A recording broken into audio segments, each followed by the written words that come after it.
అన్న మీ పేరు? నా పేరు గోలి శ్రీనివాసరావు అండి. అన్న చెప్పండి, రాష్ట్ర గవర్నమెంట్ ఈ 2 సంవత్సరాలు అంటే దాదాపు 2 సంవత్సరాలు అవబోతున్నాం. అసలు ఏం మార్పులు జరిగినాయి అంటే రాష్ట్రంలో అసలు గవర్నమెంట్ నిజంగానే పనిచేస్తుందా? ఆ దిశగా అసలు ఏం జరిగిందా? గవర్నమెంట్ అయితే చక్కగా పనిచేస్తుందండి. ఇప్పటికీ 23 నెలలు జరిగిందండి. 100 రకాల కార్యక్రమాలు, సంక్షేమాలు అవనివ్వండి, పథకాలు అవనివ్వండి, ప్రాజెక్టులు అవనివ్వండి, లేదా మనకి బయట నుంచి కంపెనీలు తీసుకురానివ్వండి, 100 రకాల పథకాలు ఈ రోజుని ఈ కూటమి పాలనలో వచ్చినాయండి. దాంట్లో ముఖ్యంగా సూపర్ 6 పథకాలు అన్నీ అయిపోయినాయి ఏంటి. సూపర్ 6 పథకాలు కాకుండా రైతు భరోసా వేస్తున్నారు, మత్స్యకార భరోసా వేస్తున్నారు. ఇంకా మీకు 100 పథకాల్లో చాలా ఉన్నాయండి. ఇంకా చెప్పాలంటే చాలా చాంతాడంత ఉంది. ఇవన్నీ కూడా కూటమి పాలనలో చక్కగా జరుగుతుందండి. రాబోయే రోజుల్లో ఆంధ్ర రాష్ట్రాన్ని స్వర్ణాంధ్రప్రదేశ్గా తీర్చిదిద్దే అవకాశం చంద్రబాబు, లోకేష్ ఆధ్వర్యంలో ఉంది, కూటమి ప్రభుత్వ ఆధ్వర్యంలో ఉందండి. అంటే 2047 టార్గెట్ అనేది పెట్టుకున్నారు. $3 బిలియన్ వ్యవస్థ, ఆర్థిక వ్యవస్థగా మార్చాలంటున్నారు. నిజంగానే ఆ రకంగా మారడానికి అవకాశాలు ఏమి జరుగుద్దండి? చంద్రబాబు గారు ఉంటే అవుద్ది. చంద్రబాబు గారి తోడు లోకేష్ గారు యాడ్ అయ్యారు, పవన్ కళ్యాణ్ గారు కూడా చక్కగా యాడ్ అయ్యారు.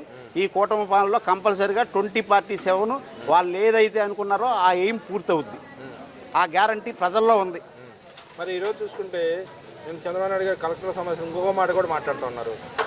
రోజుకొక కంపెనీ శంకుస్థాపన చేస్తాం, నెలకొక 4 కంపెనీలు తీసుకురాగలుగుతాం, ఇన్ని కంపెనీలు తీసుకురాగలుగుతాం, మన అభివృద్ధి ఇంకా మెరుగుపరచుకోవాలని కలెక్టర్లు కూడా ఆదేశించడం జరిగింది. కొన్ని అయితే ఇవ్వాల్సిన అనుమతులు వ్యవహారాలను కూడా లేట్ చేస్తారని కొన్ని వాళ్ళకి కారాకాడికి చెప్పిన వ్యవహారాలు ఎలా దొరుకుతుంది? ఎందుకని ఆ విధంగా మాట్లాడారు? తెలుగుదేశం పార్టీ ఆధ్వర్యంలో కూటమి ప్రభుత్వం వచ్చిన తర్వాత ఎవరిని కూడా గవర్నమెంట్ ఆఫీసర్ని, కలెక్టర్లు కానివ్వండి, ఎంఆర్ఓలు కానివ్వండి, తహసీల్దార్ కానివ్వండి, ఎవరినైనా సరే ఎవరిని ఇంట్లో కూర్చొనివ్వట్లేదండి చంద్రబాబు గారు. ప్రజలకి పనిచేసే పథకాలు ప్రతి ఒక్కటి కూడా జరుగుతున్నాయి. ఏది కూడా ఎవరిని నిద్రపోనవట్లేదండి. ఆయన నిద్రపోట్ల కొడుకుని ఇతర దేశాలు పంపిస్తున్నాడు. ఈయన అవసరం అయితే ఈయన తిరిగి వస్తున్నాడు. ఓన్లీ ఆంధ్ర రాష్ట్ర బాగు కోసం ఇంత స్పీడ్గా చేస్తున్నారండి వాళ్ళు. అంటే వచ్చే ప్రాజెక్టులు కానీ కంపెనీలు కానీ అంత ఫాస్ట్గా అవడానికి గల కారణం ఏంటంటారు? కారణం ఏంటంటే విజన్ ఉంది కదండి. విజన్ ఉంది. హైదరాబాద్ తీర్చిదిద్దిన మహానుభావుడు ఆయన కదండి, చంద్రబాబు కదా.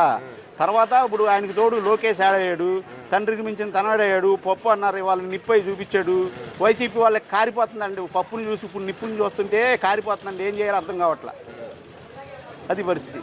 అంటే ఇక్కడ మరి కంపెనీలకి రావడానికి ప్రధానంగా మౌలిక వసతులు అనేది ఇంపార్టెంట్ ఉంటుంది ఉంటుందండి. ఆ మౌలిక వసతులు రాష్ట్రంలో గతానికి ఇప్పటికి ఏం తేడా కనిపిస్తుందంట మీకు? మారుతున్నాయి కదండి మౌలిక వసతులు. ఇప్పుడు అది పొలాల్లో ఉందండి. పొలాలు బాగు చేయాలంటే ఏం చేయాలి? మౌలిక వసతులు అన్నీ ఏర్పాటు చేసిన కంపెనీ రావాలంటే మనం ఒక స్థలం చూపించాలి. స్థలం చూపించి వాళ్ళకి కావాల్సిన వసతులన్నీ ఏర్పాటు చేస్తేనే కదా వాళ్ళు వస్తారు. వేరే దేశం నుంచి కానీ వేరే రాష్ట్రాల నుంచి కానీ మనకి రావాలంటే మనకు మౌలిక వసతులు మన రాష్ట్రం తరఫున మనం ఏర్పాటు చేయాలండి.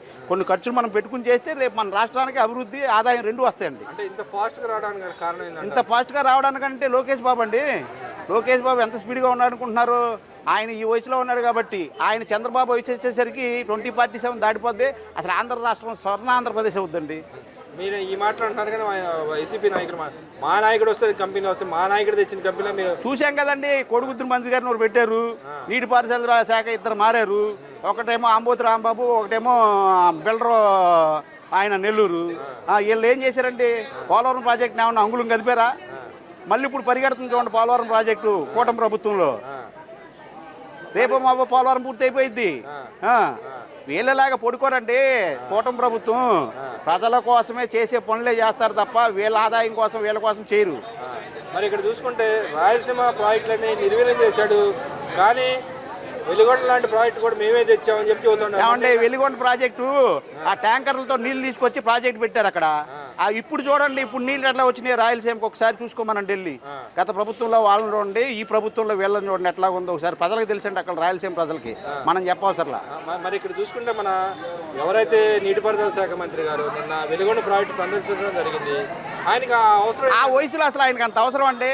ప్రజల మీద ప్రేమ, ప్రజల్ని ఇబ్బందులు పడకూడదు, సస్యశ్యామలంగా ఆంధ్ర రాష్ట్రం ఉండాలి. ఒకప్పుడు భారతదేశం సస్యశ్యామలంగా ఉండేది. ఇప్పుడు ఆంధ్ర రాష్ట్రాన్ని కూడా ప్రత్యేకంగా సస్యశ్యామలంగా చేయడానికి కూటమి ప్రభుత్వం కరుడుగట్టిన తీవ్రవాదుల్లా పోరాడుతున్నారు.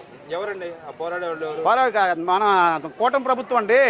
మంత్రులు కానీ, సీఎం కానీ, ఉప ముఖ్యమంత్రి కానీ, ముఖ్యమంత్రి కానీ, మంత్రులు కానీ ఎవరు కూడా నిద్రపోవట్లా, ఉద్యోగస్తుల్లో ఉన్నాయి నిద్రపోనట్లా. కానీ దోచుకోవడం దాచుకోవడం కోసం ఆ ప్రయత్నం చేస్తారు. ఇవన్నీ ఒట్టు మాట్లాడి ఏమంటే వైసీపీ ప్రభుత్వంలో దోచుకోవాలా దాచుకోవాలా మరి ఇవన్నీ చెప్తారా వాళ్ళు? ఇప్పుడు మీకు ఏమన్నా కనబడుతుందా? పోనీ చంద్రబాబు గారిని ఏదో అరెస్ట్ చేశారు 63 రోజులు, ఏమన్నా ఒక్క పాయింట్ దొరికింది వాళ్ళకి? ఇవన్నీ ఒట్టి పనికిమాలు మాట్లాడండి. వైసీపీ అంటేనే పచ్చి అబద్ధాలు కోరు, బాబాయిని నరికారు, ఏం జరిగిందో తెలియదు.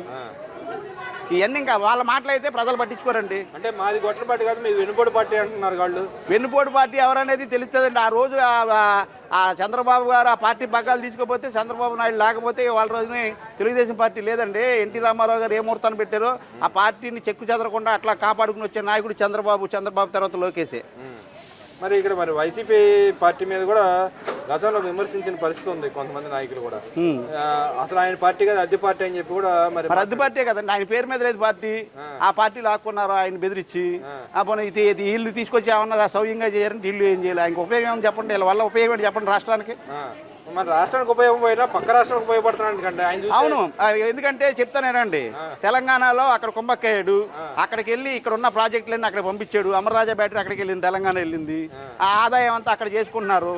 వీళ్ళు డబ్బాలో డబ్బులు వేసుకుంటానికి రేపు ప్రాజెక్టులు బయటికి పంపిస్తున్నారు. మరి పక్క రాష్ట్రంలో విజయ్ గెలవడానికి కూడా ఈయనే కారణం. ఈయన ఫోటో పెట్టుకుంటే ఈయన ఫోటో పెట్టుకుంటే విజయ్ గెలిచాడు. ఆ ఫోటో పెట్టుకుని ఈయన గెలవలేకపోయాడుగా. ఈయన ఫోటో పెట్టుకుని ఈయన గెలవలేకపోయాడు, ఈయన ఫోటో పెట్టుకుని విజయ్ గెలిచాడు. అక్కడ 33 సంఘాలు లాగుతున్నారండి, ఇంకా ప్రభుత్వం ఫామ్ అవ్వాల. ఎందుకని అంటారు మరి? ఎందుకండి ఇప్పుడు ఏదో సినీ గ్లామర్ మీద వచ్చి ఉండొచ్చు విజయ్, అయినా పక్క రాష్ట్రం గురించి మనకు అనవసరం. తమిళనాడు వాళ్ళకి మా గురించి మనకు అనవసరం. మన ఆంధ్ర రాష్ట్రం సస్యామలంగా ఉందా లేదా మనకు కావాల్సింది అది.